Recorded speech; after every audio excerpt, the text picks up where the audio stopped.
Hello, wherever you're watching in the world tonight. It's thrilling when the Opera House goes global. So whether you're in Birmingham or Budapest, Bogota or Brooklyn, welcome to the Royal Opera House in London's Covent Garden.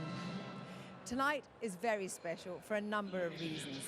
First, we're bringing you one of the most romantic and best loved of all operas, La Boheme by Giacomo Puccini. We have an incredible cast this evening, led by the Maltese tenor Joseph Calleja and the celebrated soprano Anna Netrebko.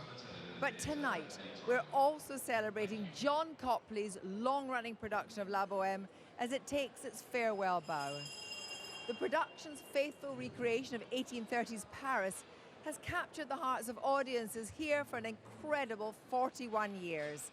And it's always attracted the very best singers, including Katia Ricciarelli and Placido Domingo, Eugenio Morviano and Jose Carreras, and Kirite Kanawa and Luciano Pavarotti.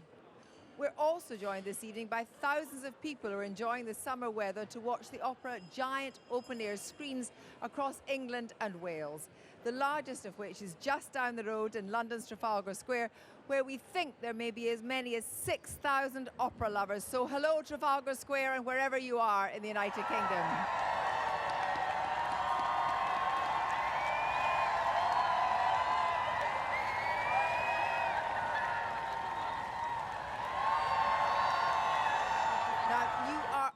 In for a fantastic night.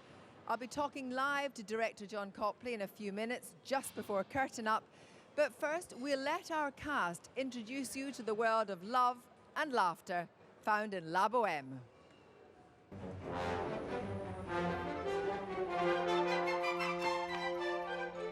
Puccini, in this opera, he pretty much made it like a movie.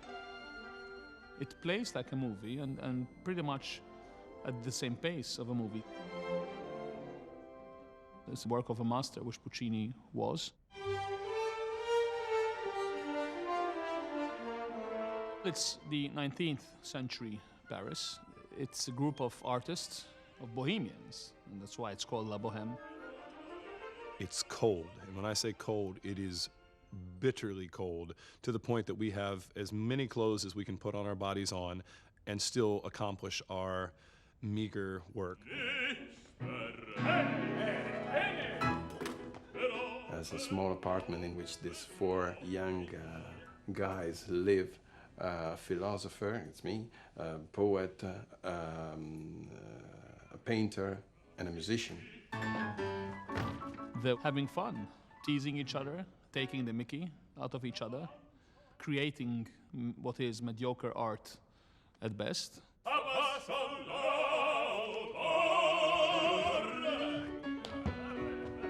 It's very meager living. We feed our soul rather than our bellies. When Shonar walks in with money, there is the first hint of the incredible love between the group, as if they were family, and they are each other's family.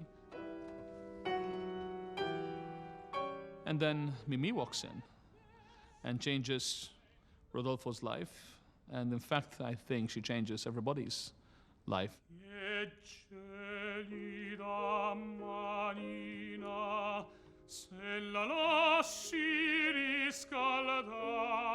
She's been living in the house, and she knows all of them by the names. And of course, she knew who Rodolfo was, because she was probably listening every time they was passing through the staircase. And she knew why she came, not only because of the light. She came to try to change something in her very lonely life, with the hope there will be something. As he's doing that, Anna, you see him closing down. It's lovely, because he's closing the door. Makes it more intimate and more special.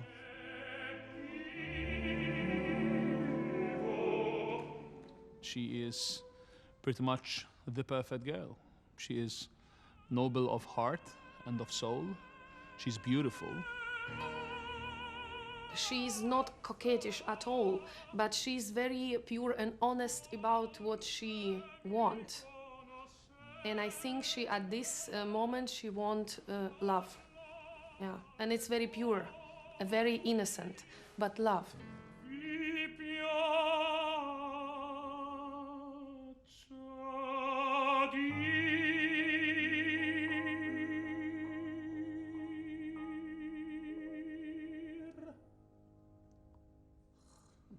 Did you bring anything else?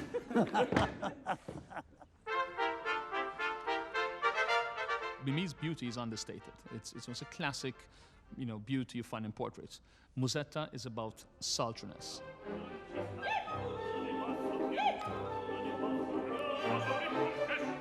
She's the type of girl that when she walks in a restaurant or a bar, every man, and sometimes woman, just look at her, wow, who is this bombshell? Musetta's a courtesan, so this is what she does for a living. She goes to parties and she entertains, and she's on the arm of, one man here or there, doesn't, depends on the night. And she's also very much in love with Marcello. She really maintains her love for Marcello through their fights, through everything.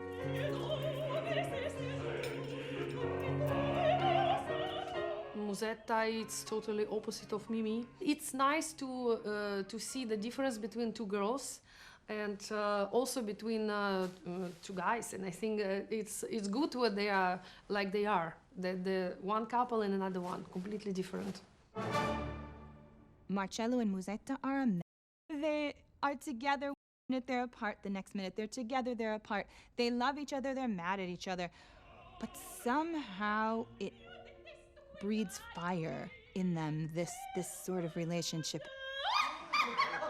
But Mimi and Rodolfo, it's more of an ideal love. It's one that two people meet and there's, their eyes meet and they're star-crossed lovers, and there's this love at first sight, and it's kind of this poetic love. But when there are problems with Mimi and Rodolfo, they don't deal with it as well, which, creates a lot of conflict within the opera. It's one of the most perfect operas because all of the musical moments meet the dramatic moments at the same time. Puccini is so good that once you're in it, he doesn't let you get out. And in the last act, I invariably cry. I think it's impossible to finish the Boheme without emotion. Yeah, absolutely. Yeah.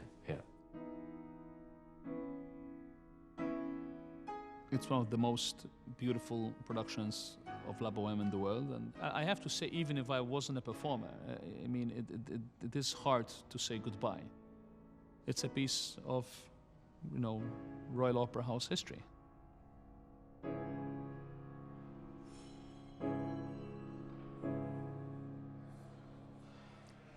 Well, I'll be talking to Jennifer Rowley, who plays Musetta, and the conductor, Dan Ettinger, in the interval. So do tweet us if there's anything you want me to ask. And I'm delighted that the director of this production, John Copley, has joined us.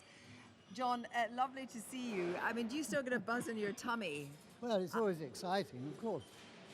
And one's terrified that they're not going to get it right. And I'm sure a lot of the time they do get it right. Well, we've got a wonderful cast and a wonderful conductor. Of course they'll get it right.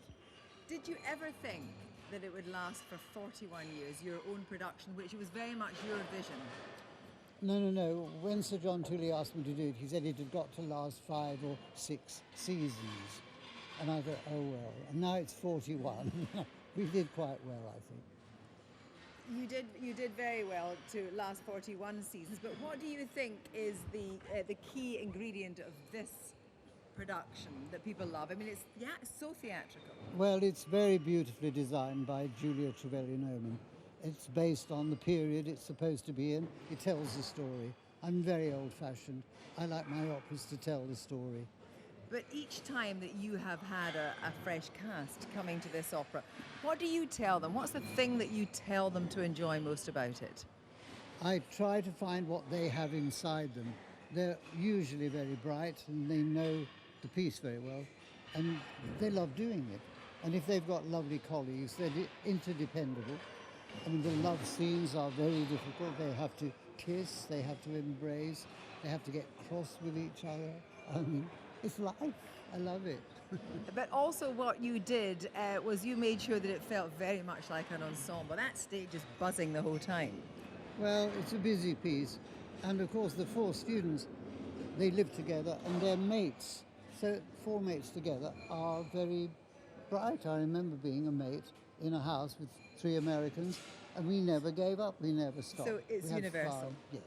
John Copley, thank you very much indeed. Well, now it's time to go through to the auditorium to wait for the conductor, Dan Ettinger, to take to the podium. In a minute or two, we're going to enjoy the performance. But just before we go, there's one last thing. Look what we've got here. We've got a menu from Le Café Momus, or it says La Café Momus, a little typo from 41 years ago. But look at this, I love this because it goes right through and it goes, here we go, sausage and peas, Spanish omelette, blackbird pie, Big Mac. I think somebody's written that in pencil. I think they might have. I think that wasn't in the original. So there we are. This is the original menu, which has been running for 41 years, added to as taste change. Are you going to take a souvenir away, do you think, from this production? I expect so, yes. Yes. Haven't decided what. I don't know what. I don't know what. Oh, well, now it definitely is time to go through to the auditorium and to wait for the conductor, Dan Ettinger, to take the podium. So enjoy the performance.